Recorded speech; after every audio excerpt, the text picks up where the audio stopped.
예, 우리 미래 세대를 위해서 수고한 우리 이분호 교사님들을 위해서 다시 한번 감사한 격려 박수를 부탁드립니다. 행동 말씀을 함께 공독하겠습니다. 주보에 지금 오타가 있어서 여기 보시면서 같이 공독하겠습니다. 하나님이 교회라는 교회 기관을 만들어 놓은 목적이 무엇이겠습니까? 여기에 모든 인종을 모아서 교육하고 훈련시키라는 것입니다. 이것이 훈련 장소입니다. 정신적인 훈련 장소, 미래의 국민과 가정을 위한 훈련 장소라는 것입니다. 교회가 가정의 갈 길, 종족의 갈 길, 나라의 갈 길을 바르게 교육해야 됩니다. 하나님은 교회를 중심 삼고 미래의 가정과 종족과 백성을 만들려고 하는 것입니다. 여러분은 모두 청년들입니다. 지금 대부분의 청년들, 특히 대학생들은 자기 자신을 중심 삼고 자기 나라에서 어떻게 출세를 하느냐 또는 자신의 행복한 삶을 어떻게 이루느냐 하는 문제를 놓고 고심하고 있습니다. 자기 자신만의 행복을 생각하는 것보다는 더 차원 높은 윤리관에 입각해서 민족을 위하고 세계를 위해 생각해야 합니다. 그렇게 차원 높고 넓은 시야의 행복관을 가져야 하고 그 행복관을 실천할 수 있어야 합니다. Buenos días. Buenos días. Familia de 평택, los quiero mucho. 무슨 말인지 아십니까? 예, 굿모닝. 그리고 평택 식구님 매우 사랑합니다 라는 스페인어였습니다. 네. 네. 그 고맙다는 말은 그라시아스라고 하더라고요. 네, 저도 스페인어는 잘 몰랐는데 이번에 가서 그런 문화를 접하다 보니까 그 언어에도 관심을 갖는 특별한 그런 기회가 되었습니다. 식구 여러분 잘 계셨습니까? 네. 2주 만에 뵙게 되니까 더 반갑고 더 행복한 이번 성일이 아닐까 생각을 하게 됩니다. 경기 남부 주관으로 성화청년대학생 유럽 성지순례 일정을 오상진 우리 교구장님 중심 삼고 9박 12일 일정으로 잘 다녀왔습니다. 이렇게 다녀왔거든요. 네. 그래서 1월 14일부터 1월 25일까지 9박 12일 일정으로 잘 다녀왔습니다. 그래서 우리 2세 청년복직자 7명, 그리고 성화청년 대학생 초등학교 6학년부터 30살까지 26명이 성지순례 일정에 우리 축복 자녀들이 함께 동참을 하게 되었습니다. 우리 교회에서는 저하고 배지 전도사님 그리고 이승진 2세 청년 식구가 함께 참석을 하였습니다. 대부분 희면 성화 청년들이 많이 참석을 해가지고 처음에는 많이 어색하고 어떻게 이 분위기, 냉랭한 분위기를 이끌어갈까 고민했었는데 오상진 교구장님 개 말씀을 끝나고 여러 성지순례를 하면서 그런 우려나 그런 내용들은 사라지고 우리 축복 자녀들이 정말 은혜롭게 서로가 화동하고 축복 자녀로서의 정체성을 함께 느끼고 경험하고 또 유럽 문화 탐방을 통해서 많은 경험을 쌓는 특별한 시간이 되었습니다. 그래서 이 일정을 보니까 몇 킬로가 된 것 같아요? 포르투갈 리스본에서 스페인의 바르셀로나까지 1800km 이상이 넘더라고요. 그 일정을 다녀오게 되었습니다. 그래서 리스본 대성당, 그 다음에 유럽 최서단의 호카곳이라는 대서양을 바라보는 그 마지막 끝단을 다녀왔고요. 그 다음에 세비야 대성당, 그라나다 대성당. 그라나다라는 그 시에는 이슬람이 만들어온 가장 아름다운 이슬람 궁전, 알람브라 궁전이 있었습니다. 그 다음에 톨레도 대성당, 그 다음에 마드리드 마요르 광장, 그 다음에 바르셀로나 사그라다 파밀리아 성당까지 대부분 주요 도시 가운데 대성당을 직접 보거나 직접 들어가서 참관하거나 해설을 듣는 그런 기독교 문화 탐방의 성지순례 일정이 되었습니다. 그래서 호카곳이라는 곳은 어떤 곳이냐면 유라시아 최서단 이베리아 반도의 포르투갈 리스본에서 1시간 거리에 있는 그런 곳이거든요. 그래서 호카곳이라고 최선단에 있는 곳으로 이 바다를 바라보고 돌아가면은, 배를 타고 가면은 미국이 나오는 그 대서양이 되겠습니다. 그래서 세계적인 해넘이 장소가 되겠고요. 1995년도 유네스코에 지정된 세계문화유산으로 되어 있습니다. 그래서 연간 1천만 명이 찾아오는 곳이고, 여기에는 그 포르투갈의 유명한 시인 루이스 카몽이스가 이렇게 글을 적어놨더라고요. 여기 땅이 끝나고 바다가 시작된다, 이렇게 되어 있습니다. 그래서 중세 시대에는 이 넘어가면은 땅이 끝이라고 했어요. 이 넘어가면은 이제 직각으로 돼서 지구가 둥글다는 것이 아니라 바다로 넘어가면 떨어진다 라는 생각을 하고 있기 때문에 땅이 끝나고 바다가 시작되는 곳이다, 그런 기념비와 십자가가 달려 있었습니다. 첫 번째 갔던 곳이고요. 두 번째는 우리 리스본에서 유명한 수도원이 있습니다. 제로니무스 수도원이라고 해서 여기에는 항해 개척자 바스코 다 가마라는 그런 항해 개척자의 무덤이 있는 곳이고, 그 사람이 이제 인도왕을 개척했던, 항로를 개척했던 분인데, 그것을 기념해서 제로니무스 수도원이 이제 1510년에 짓기 시작해서 100년 동안 이 수도원을 짓게 되었습니다.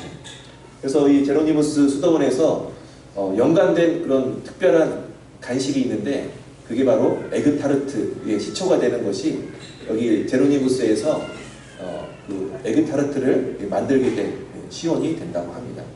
예전에는 우리 성직자들이 이렇게 옷깃을 이렇게 빳빳하게 할 때는 노른자는 필요하지 않고 흰자를 가지고 빳빳하게 여기를 이렇게 다리미질처럼 이렇게 했다고 합니다. 노른자를 가지고 어떻게 할까 하다가 에그타르트를 만들었던 그 시원이 되는 곳이 바로 제로니무스 수도원이 되겠습니다. 그래서 오산희 교도님께서 모든 참석자들에게 이렇게 에그타르트를 특별한 그런 추억을 남겨주게 되었습니다. 그 다음에 리스본 대성당을 다녀왔고요.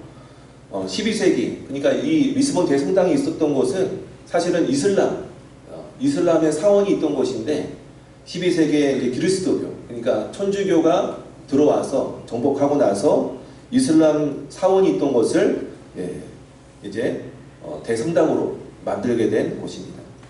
리스본을 보니까 1755년도에 리스본에 대지진이 있었습니다. 대지진이 있어서 그 리스본의 또 전체의 면적의 80% 이상이 쓰러지고 무너졌는데, 그때도 남아있었던 성당이 바로 리스본 대성당이 되겠습니다. 그리고 리스본 그 주요 시가지를 감싸고 있는 그런 바라보고 있는 리스본 예수 왕상을 바라보고 보고 왔습니다. 그래서 리스본 예수 왕상은 왜 이걸 지었냐면 2차 세계대전 있잖아요. 2차 세계대전에 우리 포르투갈이 참가했습니까? 안 했습니까? 참가하지 않았잖아요. 참가하지 않은 것에 대해서 하늘의 감사함을 표현하기 위해서 리스본 시내를 전경을 바라볼 수 있도록 예수님께서 품어 안는 그런 예수 왕상을 우리 지었다고 합니다. 그래서 2차 세계대전에 참석하지 않은 것을 하늘 앞에 감사하는 마음을 가지고 이 큰 리스본 예수 왕상을 짓게 되었습니다. 많이 좀 닮지 않았습니까? 우리 브라질의 리오데자네이루에 있는 예수상이랑 똑같습니다. 그래서 그 해설사가 이야기하는 것으로는 이렇게 바라보고 서로 마주보고 있다고 하더라고요. 그러니까 리스본에 있는 예수상과 리오데자네이루에 있는 예수상이 서로 마주보고 있다라고 이야기하는 내용을 들을 수가 있었습니다. 다음 간 곳은 이제 포르투갈 휴양도시 알부페이라라고 해서 포르투갈의 최남단에 있는 도시가 되겠습니다. 이것은 그냥 지나가면서 갔던 곳인데 이슬람인들이 지배했던 곳이고 기독교 군대에 의해서 함락된 그런 유적의 또 유구한 역사가 있는 그런 장소가 되겠습니다. 이곳에 다녀왔고, 이어서 가서 우리가 정착한 다음 간 곳은 세비야입니다. 세비야. 그래서 세비야 대성당은 세계에서 세 번째로 큰 성당이고, 이 대성당에는 무덤이 하나 있거든요. 유명한 무덤. 우리 인도를 개척하기 위해서 원래 아메리카를 개척했던 콜럼버스의 무덤이 있는 곳이 세비야 성당이 되겠습니다. 그래서 여기 보는 밑에 있는 것이 바로 콜럼버스의 무덤입니다. 보통 무덤은 어떻게 되어 있나요? 보통 안치되어 있는데 여기는 4명의 상이 콜럼버스의 무덤을 들고 있습니다. 그 내용은 나중에 한번 또 말씀을 좀 드리도록 하겠습니다. 그래서 여기는 또 유명한 것은 중앙재단에, 그러니까 예배를 드리는 중앙재단에 예수님의 탄생에서부터 부활까지 가정을 섬세하게 표현해 놓은 중앙예배당을 황금으로 이렇게 칠했다고 합니다. 그래서 멀리서 볼 때는 뭐 잘 모르겠어요. 가까이 가야지만이 예수님의 탄생에서부터 예수님의 십자가의 부활까지의 내용을 들을 수가 있는데 만원국이 아니면 못 보겠더라고요. 너무 커가지고 그 다음에 또 안에는 들어갈 수가 없게 돼 있어가지고 그냥 바라볼 수밖에 없었습니다. 세비야 대성당을 다녀왔고요. 다음으로는 이제 그라나다라는 시를 갔는데 그라나다라는 시를 가는 것은 한 가지입니다. 바로 알람브라 궁전이라고 해서 이슬람인들이 세운 궁전 중에서 가장 아름다운 궁전이다. 이렇게 좀 이야기를 하고 있는 곳입니다. 그래서 여기는 원래 19세기에 군사 요새로 지었다가 이후에 왕실을 거쳐서 13세기에 그라나다 왕궁이 건설이 됐는데 1492년도 이사벨, 그러니까 콜럼버스가 대서양으로 나갈 수 있도록 지원했던 이사벨 여왕이 이곳에 가서 그라나다를 정복하고, 사실은 정복을 하게 되면은 모스크에 대한 어떤 이슬람 유적지를 파괴하는 것이 일반적인 것인데 이사벨 여왕이 들어가니까 너무 아름다운 거예요. 너무 아름다워서 그것을 파괴하지 않고 그 이슬람 모스크를 성전으로 만들고 개종하는 그런 내용이 담겨 있는 아름다운 궁전을 다녀왔습니다.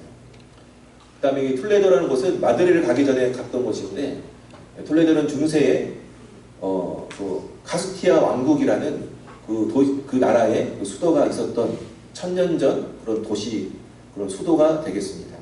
마을 전체가 유네스코 세계문화유산으로 지정되어 있어가지고 중세의 도시를 들어가는 그런 느낌을 받을 수가 있었습니다. 여기는 톨레도 대성당이 되겠습니다. 톨레도 대성당에는 유명한 엘 그레코라고 하는 그 작가의 그런 작품이 있는데 그 중에 유명한 것이 바로 그리스도의 옷을 벗기다라는 유명한 명화가 있습니다. 그래서 이 그림을 잠깐 설명하자면 예수님이 십자가에 매달리기 전에 로마 병사로부터 예수님의 옷을 벗기려는 순간을 그린 명화가 되겠습니다. 그래서 이 그림을 직접 볼 수가 있었고요. 그래서 이 내용에 대한 내용들은 또 다음에 시간이 좀 많이 지났기 때문에 다음에 좀 설명을 드리도록 하겠습니다. 그 다음에 톨레도 이 도시는 돈키호테라고 해서 유명한 스페인 소설이 있잖아요. 그 소설의 배경이 됐던 곳이기 때문에 그 도시에 들어가는 입구에 세르반테스라는 작가의 동상이 세워져 있었습니다. 그 다음에 마지막 여행지로 갔던 곳이 바르셀로나입니다. 그래서 사그라다 파밀리아 대성당을 가게 됐는데 정말 너무 감격스럽더라고요. 그래서 여기는 그 스페인의 세계적인 건축가인 안토니오 가우디라고 굉장히 유명한 그런 건축가가 있습니다. 그 건축가에 의해서 직접 설계되고 직접 건축 감독을 맡게 된 로마 카톨릭 성당이 되겠습니다. 그래서 사그라다 파밀리아라는 것은 선가족 교회다. 그러니까 성스러운 가족 교회라는 그런 명칭을 갖고 있는데 이 성가족이라는 것은 예수님 그리고 마리아, 요셉을 기리는 성가족 교회라는 명칭으로 사그라다 파밀리아 그런 대성당을 짓게 되었다고 합니다. 그래서 1881년도에 착동이 됐는데 지금도 공사가 진행 중에 있습니다.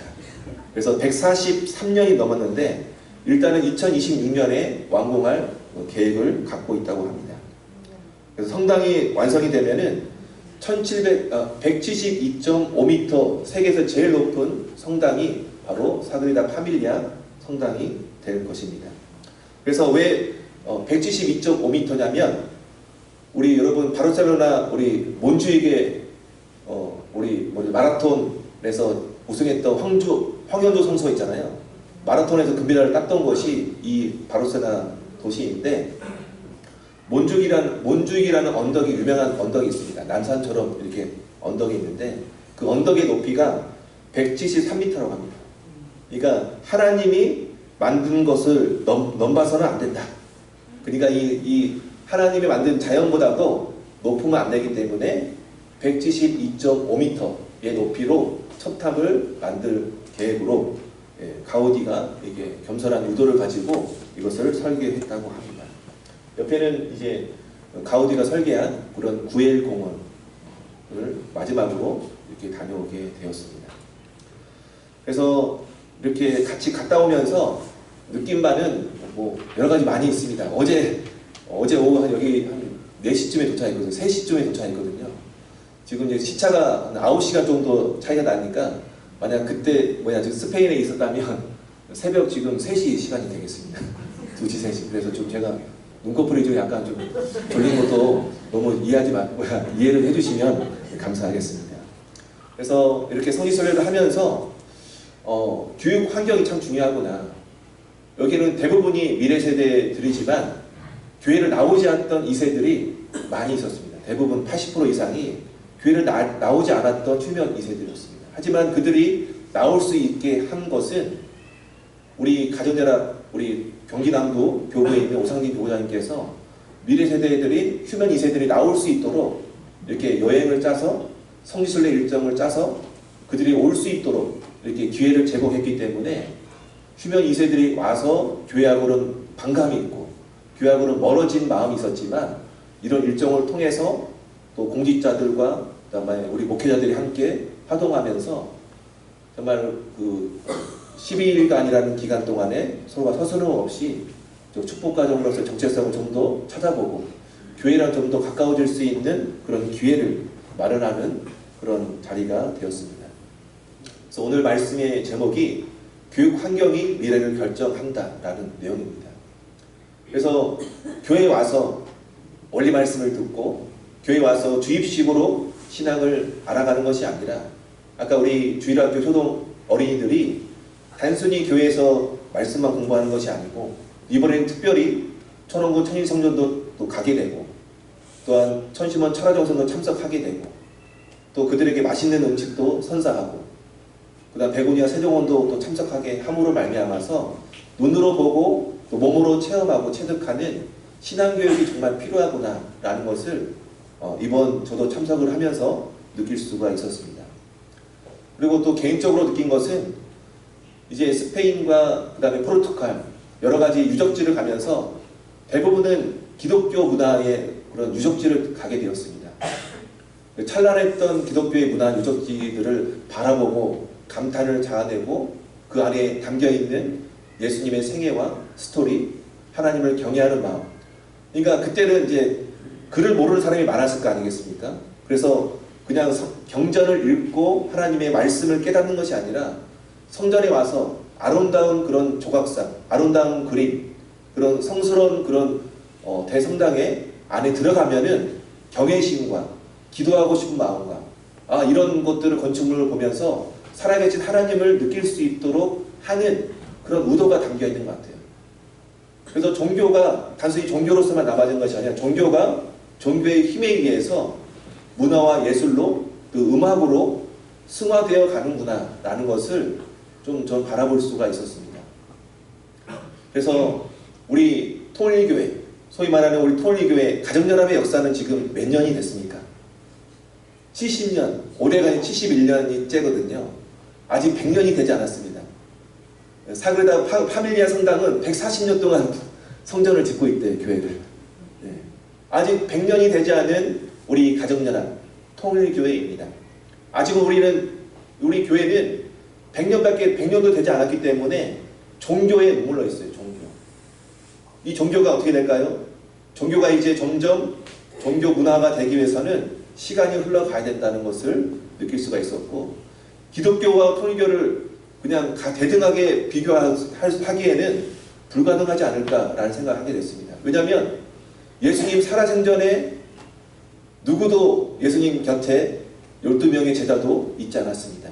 남아지지 않았지만 예수님이 돌아가시고 십자가의 부활을 통해서 승천할 때까지 예수님의 어떤 부활을 경험했던 제자들이 그 말씀을 전해지기 위해서 2000년이 넘는 역사 가운데 천주교를 통해서 개신교를 통해서 기독교가 발전했던 것은 바로 문화를 형성했습니다. 기독교 문화를 형성했기 때문에 기독교의 교리를 모르더라도 성당을 가거나 천주교의 역사를 통해서 또 역사와 또 그다음 종교가 함께 혼합되어서 유럽의 문화를 형성하고 있다는 것을 바라보게 될 때 바로 우리 교회도 마찬가지로 가정연합도 마찬가지로 종교로서 머무는 것이 아니라 이 종교로서 그 다음에 우리 미래 세대들에게 신앙을 계승하고 이어진다면 종교 문화, 그러니까 통일교 종교 문화가 형성이 되면은 자연스럽게 우리가 이제 특별한 어떤 종단이 아니라 보편적인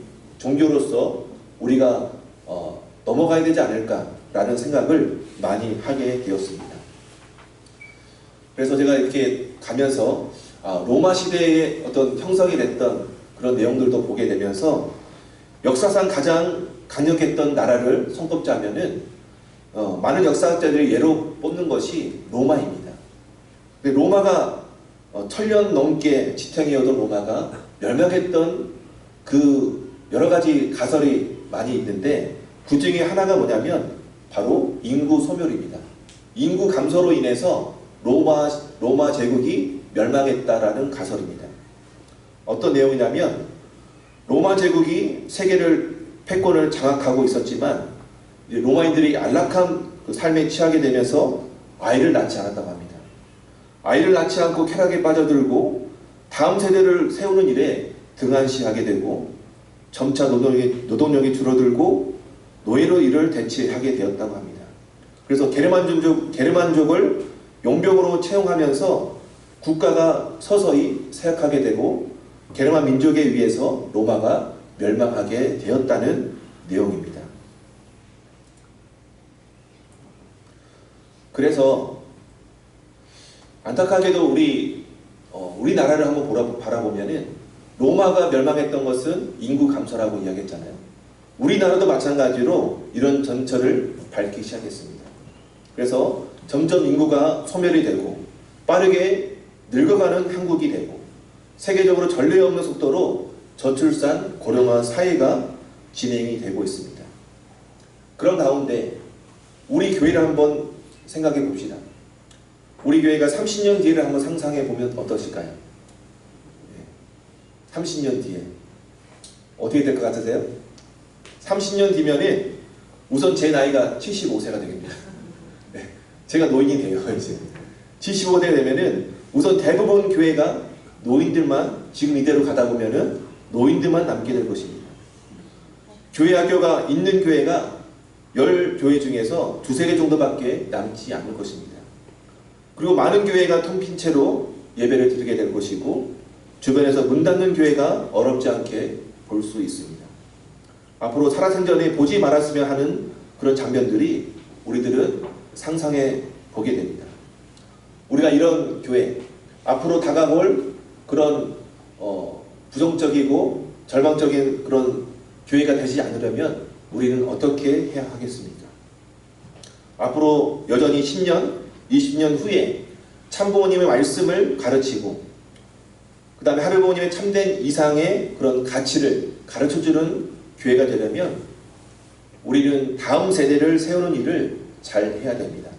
우리 주일학교, 효동 어린이, 성화학생, 또 같이 앉아있는 우리 청년 대학생들이 정말 신앙을 나의 것으로 만들어가는 그런 문화를 우리 교회 안에서 조성해 가야 합니다. 우리 시대를 끝으로 우리 교회가 사라질 수 있다면 그리고 위기감을 우리는 가져야 하겠습니다. 그래서 우리는 우리 2세 자녀들을 두고 진정으로 염려하는 교회가 되어야 합니다. 우리 자녀들이 좋은 대학을 어떻게 하면 들어갈 수 있을까? 치열한 경쟁 사회 속에서 어떻게 하면 성공할 수 있을까? 사회적인 어떤 그런 고민으로 우리 자녀들을 바라볼 것이 아니라 세속주의 속에서 그 다음에 치열한 경쟁 사회 속에서 악한 세상 속에서도 우리 미래 세대 피어워터 축복 자녀들이 어떻게 하면은 믿음을 지켜낼 수 있을까? 어떻게 하면은 참 부모님의 말씀을 우리 축복 자녀들이 내 가슴으로 안고 또 우리 자녀들 또한 축복의 길로 걸어갈 수 있을까를 우리는 함께 염려해야 하겠습니다. 아주입니까? 그래서 우리 자녀들이 세상 앞에 동화되어서 그냥 사라지는 우리 자녀들이 되지 않기 위해서 교육 환경을 이번 2025년도는 우리 미래 세대, 성화학생, 효동, 청년, 또한 우리 축복 2세 가정, 우리 미래 세대를 세울 수 있는 그런 원년의 해로 우리가 삼아야 하겠습니다.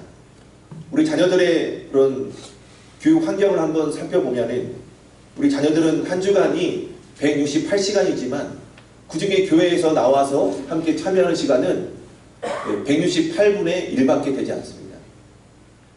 그래서 교회에서 말씀을 영향을 줄 수 있고 끼칠 수 있는 것은 제한적일 수밖에 없습니다. 그래서 지금 이제 장성한 우리 자녀들도 있고 또한 성화 청년, 그다음에 축복을 준비하는 우리 2세들도 있습니다. 그래서 교회뿐만 아니라 교회 목회자와 그 다음에 우리 효동 어린이 교사님들과 성화학생 우리 주임 교사님들이 함께 나서야 되지만 우리 부모님들 또한 함께 나서야 합니다. 가정예배, 그 다음에 밥상머리 교육, 자녀와 함께 어떻게 하면 원활한 소통을 하고 함께 말씀을 나눌 수 있을지를 함께 우리가 고민해 봐야 하겠습니다. 다음 세대를 놓고 교육 환경이 변화가 시급함을 우리는 절실히 느껴야 하겠습니다. 많은 우리 청년들이 하늘 부모님의 어떤 가치, 또 진리를 추구하는 그런 내용에 별로 관심을 갖고 있지 않습니다. 단지 그들의 눈빛을 반짝이게 하는 것은 그들의 감성을 자극하는 욕망을 채워주는 그런 여러 가지 매스미디어뿐입니다. 통일교회 신앙의 기초, 절대적 진리, 참부모님에 대한 믿음, 그 다음에 축복의 가치를 우리가 보다도 우리 확연하게 우리 자녀들에게 가르쳐 가야 하겠습니다.